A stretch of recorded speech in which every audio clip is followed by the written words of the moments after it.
Idukki CPM-ൽ party വിരുദ്ധ പ്രവർത്തനം നടത്തിയവർക്കെതിരെ നടപടി. നെടുങ്കണ്ടം ഏരിയ കമ്മിറ്റിയിൽ 3 ബ്രാഞ്ച് സെക്രട്ടറിമാർ ഉൾപ്പെടെ 5 പേർക്കെതിരെയാണ് നടപടിയെടുത്തത്. 4 പേർക്ക് സസ്പെൻഷനും ഒരാൾക്ക് പരസ്യ ശാസനയും നൽകി.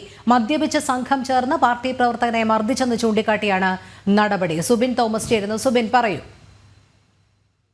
നെടുങ്കണ്ടം ഏരിയ കമ്മിറ്റിയിലാണ് ഇത്തരത്തിൽ പാർട്ടി വിരുദ്ധ പ്രവർത്തനത്തിന് നേതൃത്വം നൽകിയ 3 ബ്രാഞ്ച് സെക്രട്ടറിമാർ ഉൾപ്പെടെ 5 പേർക്കെതിരെ നടപടി സ്വീകരിച്ചിട്ടുള്ളത്. ഇതിൽ ലോക്കൽ കമ്മിറ്റി അംഗമായ ധനേഷ് എന്നയാൾ, അതായത് പാർട്ടി സമ്മേളനത്തിൽ വിഭാഗീയ പ്രവർത്തനങ്ങൾ നടത്തിയെന്ന് കാണിച്ചുകൊണ്ട് പരസ്യശാസന നൽകുക മാത്രമാണ് ചെയ്തത്. മറ്റുള്ളവർക്കാണ് പാർട്ടി വിരുദ്ധ പ്രവർത്തനം നടത്തിയതിന് ഇത്തരത്തിൽ സസ്പെൻഷൻ നൽകിയിട്ടുള്ളത്.